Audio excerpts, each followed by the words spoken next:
When I saw Elon Musk campaigning in Wisconsin and he was on stage talking about the amount of illegal immigrants that were added onto Social Security and the amount of them receiving benefits, and with Antonio Gracias, I thought this was probably the most important thing I've ever seen in my life as far as like shocking news.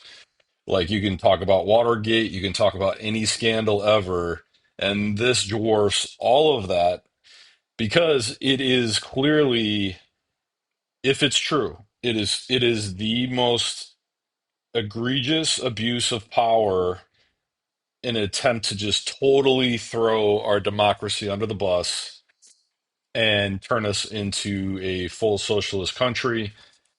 And when you think about murderers, rapists, all the horrible people in the world, I don't believe in capital punishment because people can be set up.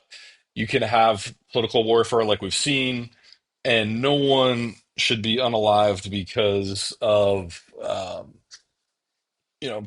politics. But in this particular situation, they need to find out who is responsible. They need to get all the witnesses lined up, and at a minimum, the people that have been proven to be behind this scheme need to have multiple life sentences and be in prison the rest of their life at a minimum. But here is Nick, I think, putting together the best argument of why this is perhaps the biggest scandal of a lifetime. And this is the pivotal point on whether we want the United States to continue to survive as a country or fall into the the failure of almost every other country out there. I mean, look at the UK, look at Europe. Do we want to be moderated? Do we not want free speech? Do we want constant distraction on arguments that don't matter instead of actually getting to the meat of what is impacting people's lives and what we need to do to make people's lives better, better healthcare, better better regulations to make the world a better place, and getting rid of all these regulations that are in place to just allow the bureaucracy to continue to strangle out the free market, strangle out prosperity throughout the world. So this is a pivotal point in history. I think if you're not aware of what's going on, you've got to dig in, you've got to demand. We have to have more transparency and find out more on what's going on here. DOGE actually just uncover? I mean, is this just another case of a cover up? Is it fraud, waste, abuse, or is this one bad enough to actually be considered treasonous? Well, like always, we decided to begin our research starting at Ground News, where we found an article titled Musk Sounds Alarm on Surge of Social Security Numbers for Non-Citizens. Now, as you can see, this particular story is being covered heavily by both the left and the right, but with less attention from news sites listed as center, which we found somewhat interesting. The center should be the most interested in the story. Um, Is this the left? Is it some of the right? Is this a plan that has been in place for 10, 20 years to gut the political system of America and be 100% a socialist, communist, whatever you want to call it, country? Now, if you look at the summary of headlines from the right, they're emphasizing that Elon Musk claimed over 2 million non citizens received Social Security numbers in fiscal year 2024 alone. Go over to the left, and they focused on Musk and Antonio Gracias suggesting that the rise indicated potential waste and failing to clarify that these were legal immigrants, not illegal, which again is also interesting. So, if, like us, you are somewhat frustrated with the way that typical search engines curate the news where you only tend to get one perspective, go over to ground.news/Doge and check out all of the different features they provide. In fact, if you go over there right now to ground.news/Doge, you can get 40% off the Vantage plan, which will give you access to all of the features you need to keep track of everything that is going on, both with Doge and beyond. Now, back to the story. As we mentioned in our last Doge Watch episode, Doge has been busy uncovering fraud related to Social Security, which is critical in order for Doge to actually hit their goal of cutting $1 trillion. This is because Social Security, according to conservative estimates, loses anywhere between 10 to 15 billion a year due to fraud, waste, abuse, and just errors, much of it remaining completely unrecovered. That's why it came as such a shock when at a rally in Wisconsin, Doge analyst Antonio Gracias said the following: "We started at the top of the system, mapping the whole system of Social Security in order to understand where all the fraud was. Then he turns his attention to a chart behind him and says, but this is what jumped out at us. When we saw these numbers, we were like, what is this? And that's when the chart was explained." Appearing on this large screen, Gracias began to explain that millions of non-citizens were being issued Social Security numbers. If you guys don't know who Antonio Gracias is, he is a champion of. He started off his career purchasing either manufacturing facilities, companies that were on the edge of failure, or that were kind of zombie companies and not really making forward progress, and fixing some of their manufacturing issues and software issues and streamlining them and making them profitable. He is a champion for the U.S. becoming a leader, if not the leader, in manufacturing in the world once again. Great guy. A lot of the Tesla books will talk about him, but just amazing guy. Definitely dig into his past. He is a patriot and obviously sacrificing profit in order to try to save the U.S. from the edge of the cliff. Over 5.5 million represented in the chart alone over a relatively short period of time, and then a huge jump in fiscal year 2024. In fact, Elon is So going to 3 million illegal aliens getting Social Security numbers last year, there has to be dozens, perhaps hundreds of people who knew this was wrong, knew it was happening, and either decided they were going to be a part of it and profit, or went through multiple vetting to say, I don't think this is right. This needs to stop, and attempted to stop, slow it down, or get the proper approvals. There has to be dozens, if not hundreds, of people who losing sleep about this or worried about going to prison, and it has to be discovered. It has to be investigated. is the one that pointed out that in 2021, 270,000 Social Security numbers were issued to non-citizens, but that ballooned to 2.1 million in fiscal year 2024. Now, you all remember what was going on in 2024, right?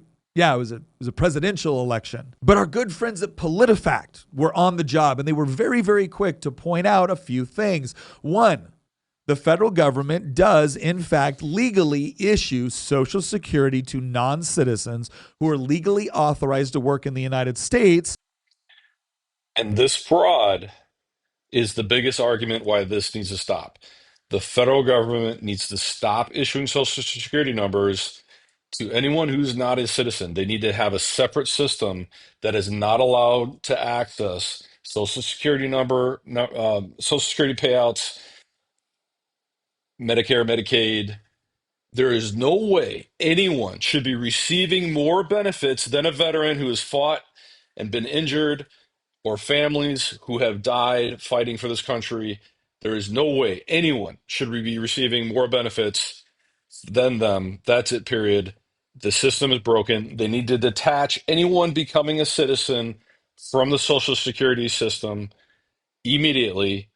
And once they become a citizen, they can get a Social Security number, because of all this fraud that is happening and will happen again unless we stop the system from allowing it. So that the government can collect taxes.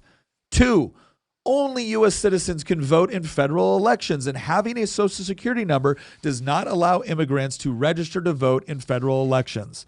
And three, the number of non citizens receiving Social Security numbers rose during President Joe Biden's tenure only because the administration had created and expanded pathways for people to legally live and work in the United States. And guess what? All of those statements are true. But it's also true that just because only U.S. citizens are legally allowed to vote, that doesn't mean non-U.S. citizens don't vote. I've always found it a little ridiculous when the press or politicians respond to claims about non-citizens voting with the statement that, well, that's impossible because only citizens are legally allowed to vote.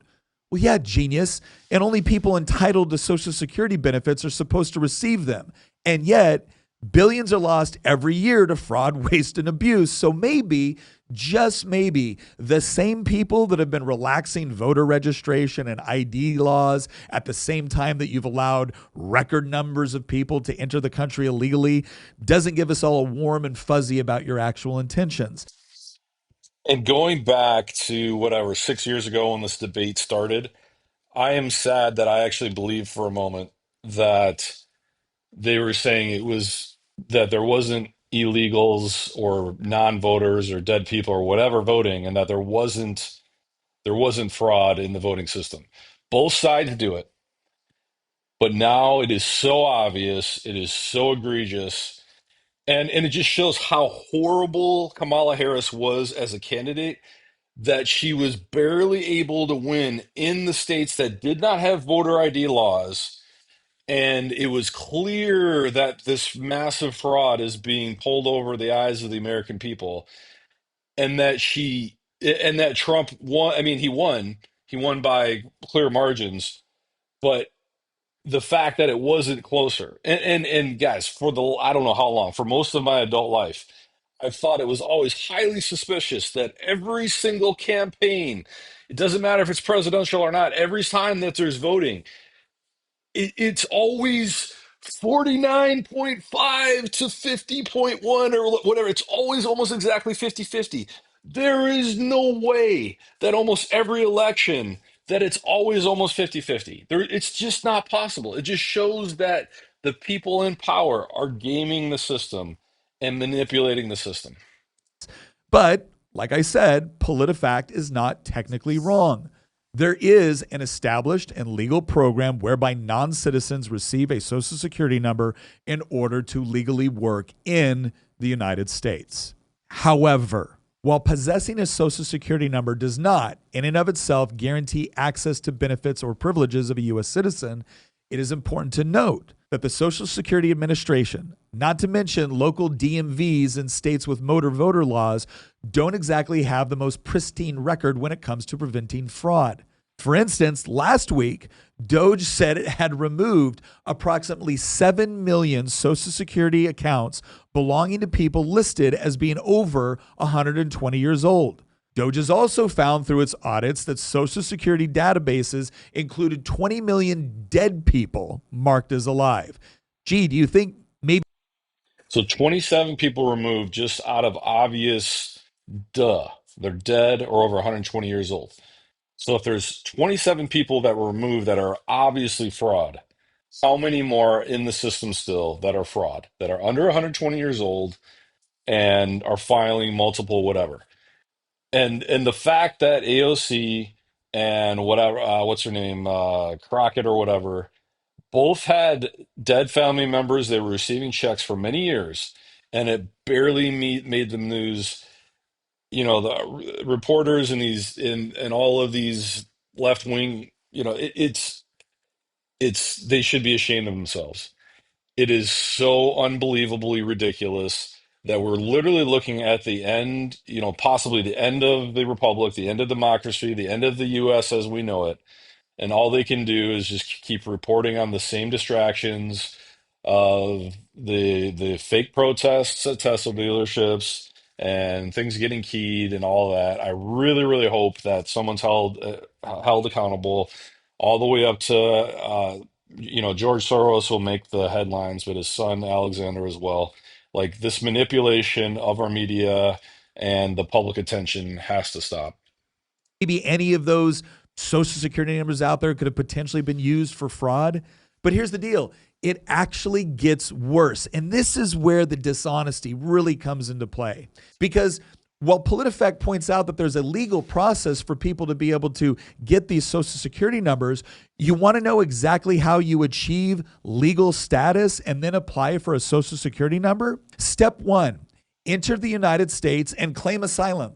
Step 2, wait 6 months, apply for a work document, and then a Social Security number. By the way, court dates to hear asylum cases are so backed up that it could take years to get one. But don't you worry, dear voter, because I'm sure that every single person that crossed the border illegally, sought asylum, who then went on to get a work permit and a Social Security number and just happened to come a year before the presidential election, were totally on the up and up and wouldn't dream of breaking our sacred voter laws the way they did our immigration laws. But I can't say I'm surprised that PolitiFact left out that little tidbit. And that probably shouldn't surprise us because in PolitiFact's opinion, this was all perfectly reasonable. Because, again, according to PolitiFact, the number of new non-citizens receiving the Social Security numbers was only because Joe Biden had deliberately created and expanded pathways for people to legally live and work in the United States. He sure did. But you know what? Let's be honest. On some of these points, PolitiFact is technically correct. There is, in fact, a legal process whereby a non-citizen can get access to a Social Security number for the purpose of paying taxes.